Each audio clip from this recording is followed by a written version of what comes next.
Кыргызстанда тамак аш коопсуздугу көйгөйлүү маселелердин бири. Козугарындай жайнаган коомдук тамактануучу жайлар, тез татым жайлары, чачкынды соода жайларында сатылып жаткан тамак аштардын коопсуздугу күмөн бойдон калууда. Жылына сапат өтүп кеткен тамак аштын айынан жүздөгөн жарандар жабыркап, аягы өлүм менен аяктаганда учурлар бар. Мындан улам тиешелүү органдар бул жаатта ишти күчөтсө дешет. Союздун мелгинде сан барашта текшерип турат эле. Азыр сан барашта да ошо текшербей койду.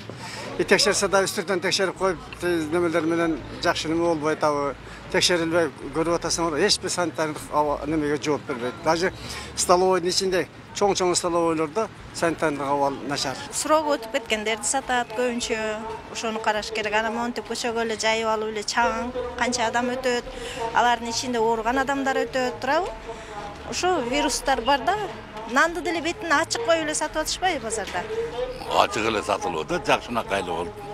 Эми санитариясын билбесек ам ичиндеги барып тамактанабыз. Негизде тамак ашты сатып алууда эмнеге көңүл бурасыз?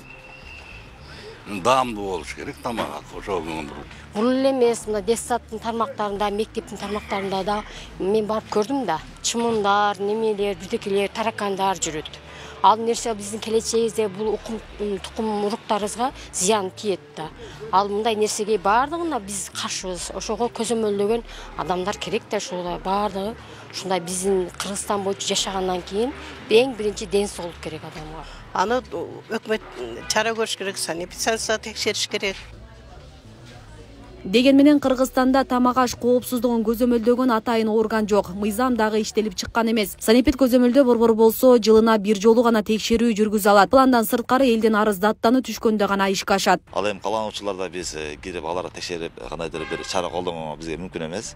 Эгерде биз колдоно турган болсок, демек анда биз өзүбүздүн жанагы берилген укуктарыбызды аша чапкан болобуз деп калат. Натыйжада бизге чара көрүп алышы мүмкүн. 2023-жылдын ичинде эле биздин шаардык оорулардын алдын алуу борборуна 19 арыз келип түшкөн.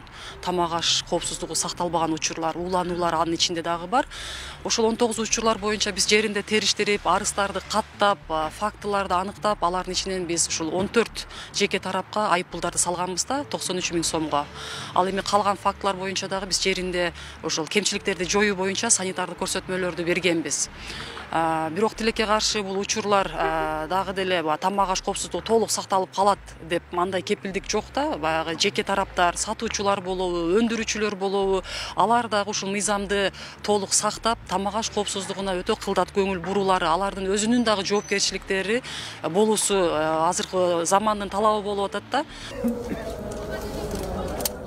Адистер көчөлөрдөгү көзөмөл болбогон үй шартында жасалган тамак аштарды сатып алууда сак болууну эскертет. Алдыдагы майрам күндөрдө консерваланган кондитердик азыктарды колдонууда анын сапатына көңүл бурууга чакырат. Буга чейин ишкерлерге түшүндүрүү иштери жүргөн, санитардык нормалар сакталбаган учурда мыйзам чегинде жоопко тартылышат. Ар бир жеке ишкер ошол кызмат көрсөтүүдө өзүнүн сапаттуу азык затын колдонууга, сунуштоого милдеттүү. Эгерде кандайдыр бир эрежелер сакталбай, жарандарыбызга кандайдыр бир орунду же денсаулыгына зыян учурлар алып келген учурда, демек анын жоопкерчилиги мыйзам чегинде каралып калат. Тамак аш коопсуздугун сактабагандан улам жыл сайын дүйнө жүзүндө 600 000 киши ооруйт. Анын 40% балдар, ал эми каза болгондор 420 000ге жетет. Эксперттер тамак аш коопсуздугун сактоо жер кыртышынан башталуусу керек экенин белгилеп келишет. Асия Сыдыкова, Замирбек Тойчубаев, Регион телеканалы, Жалал Абад.